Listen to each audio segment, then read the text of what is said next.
নমস্কার, this is Habu ভাই। তো নিয়ে আসলাম নতুন একটা ভিডিও। আজকে আমরা আলোচনা করব এমটিএস হাওলদার সিলেবাস নিয়ে। এমটিএস ও হাওলদার যে কোনো পরীক্ষার প্রস্তুতি নেওয়ার আগে তার সিলেবাসটা জানা খুবই দরকার। তো এই নিয়োগ পদ্ধতি কেমনভাবে হয়? ফার্স্ট নিয়োগ পদ্ধতি আছে আমাদের। এর নিয়োগ পদ্ধতি হলো কম্পিউটার ভিত্তিক এক্সাম ও শারীরিক দক্ষতা পরীক্ষা। শুধুমাত্র হাওলদারদের জন্য শারীরিক দক্ষতা হয়। এবং নেক্সট আসলে আমাদের পরীক্ষা এক্সাম, যাকে বলে কম্পিউটার ভিত্তিক এক্সাম। এক্সাম হয়ে দুটো পার্ট। সেকশন 1-এ আছে আমাদের টোটাল 45 মিনিট টাইম। এখানে আছে ম্যাথ আর রিজনিং। টোটাল 20টা করে প্রশ্ন থাকবে, 40টা প্রশ্ন, এবং নাম্বার থাকবে 60 120 নাম্বার। এক একটা প্রশ্নের জন্য 3 নাম্বার করে। এখানে কোনো নেগেটিভ মার্ক নেই, এটা শুধু কোয়ালিফাই। এখানে শুধু কোয়ালিফাই করতে হয়।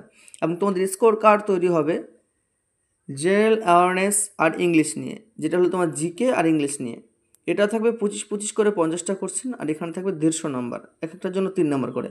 বাট এখানে একটা টুইস্ট আছে। সেকশন 1-এ তোমাদের কোনো নেগেটিভ থাকবে না, বাট সেকশন 2-তে নেগেটিভ থাকবে। একটা ভুলের জন্য একটা করে মার্ক কাটা যাবে। দেখে নাও এই পার্টটুকুকে সুন্দর করে। পরীক্ষা এমসিকিউ টাইপ হবে। প্রশ্নপত্র দুটি সেকশনে বিভক্ত থাকবে, সেকশন 1, সেকশন 2। সেকশন 1-এ কোনো নেগেটিভ মার্ক নেই, কিন্তু সেকশন 2-তে নেগেটিভ মার্ক আছে। প্রত্যেকটি ভুলের জন্য উত্তরের 1 কাটা যাবে। ওকে, তোমরা নিজেদের ভাষায় পরীক্ষা দিতে পারবে, ওটা কোনো অসুবিধা নেই। নেক্সট এসছে আমাদের সিলেবাসে কী আছে? ম্যাথ। ম্যাথ ম্যাথের মধ্যে কী কী থাকতে পারে দেখতেই পাচ্ছ। এখানে ম্যাথের সিলেবাস আছে নাম্বার সিস্টেম, তারপরে আছে তোমাদের গসাগু লসাগু, তারপরে আছে কি দশমিক ও ভগ্নাংশ, একক এবং সম্পর্ক, শতকরা, অনুপাত সমানুপাত, সময় কার্য, তারপরে গড়, সুদ, সরল সুদ আছে, দেখে নাও লাভ ক্ষতি আছে।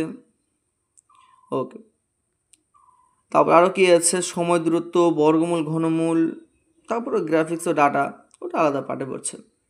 ওকে, এবার চলে আসলে আমাদের রিজনিংয়ের পার্ট। রিজনিংয়ের পার্টে কী কী আছে আমরা দেখে নাও।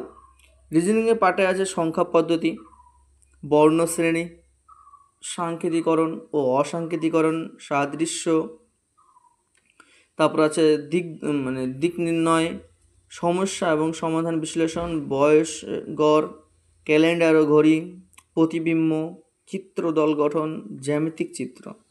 খুবই সহজ সহজ কয়েকটা পার্ট আছে। রিজনিং খুবই সহজ হয়, বেশি নয়। 1 মাস ঠিকঠাক তুমি রিজনিংয়ের প্রতি টাইম দাও, রিজনিং তোমাদের ক্লিয়ার হয়ে যাবে। ওকে, নেক্সট আসলে জেনারেল অ্যাওয়ারনেস।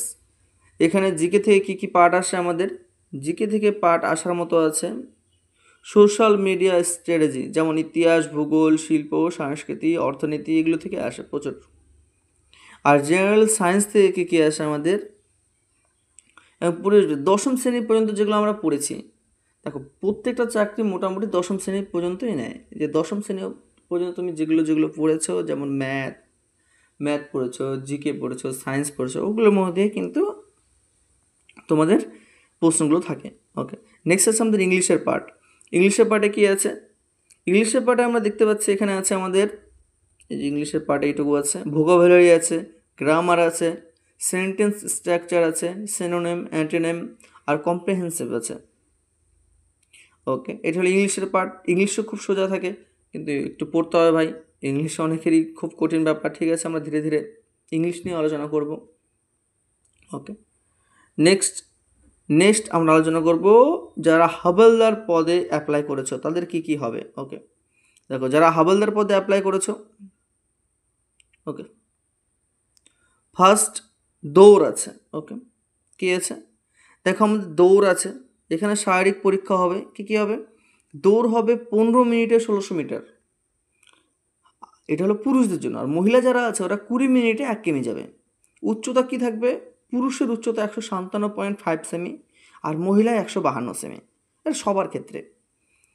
আর আমাদের বুক, যেটা ছাতি বলে, বুককে 81 থেকে ফুলিয়ে 86 করতে হয়, 5 সেমি ফুলাতে হয়। ডিফেন্সের ক্ষেত্রে এটা করতে হয়। মেয়েদের কোনো বুক ফুলাতে হবে না। ওজন পুরুষের কোনো ওরকম নেই, বাধা নিষেধ নেই। আর আমাদের মহিলাদের ওজন মিনিমাম যেন 48 কেজি হয়, কম করে। ওকে, এটা আমাদের ছোট্ট করে বললাম আমাদের এমটিএসের সিলেবাস। যারা যারা ভালো প্রস্তুতি নিচ্ছ ভালো করে দেখে নাও, ঠিক আছে? কারণ প্রত্যেকটা এক্সামের আগে সিলেবাসটা জানা খুবই দরকার। ঠিক আছে, আজকের জন্য একটুকুই। Good day. যারা যারা এখন চ্যানেল সাবস্ক্রাইব করেনি চ্যানেলটা সাবস্ক্রাইব করে নিও, নতুন নতুন ভিডিও আসবে আরও। দেখা যাক, ম্যাথ, রিজনিং, জিকেও করানোর জন্য আমি চেষ্টা করছি, ঠিক আছে? যদি কেউ ভালো থাকে, তোমাদের কাছে কোনো আইডিয়া থাকে আমাকে বলো, আমি সেই আইডিয়াটা কাজে লাগানোর চেষ্টা করব। ওকে, আজকের জন্য এটুকুই। গুড ডে, ভালো থেকো সবাই।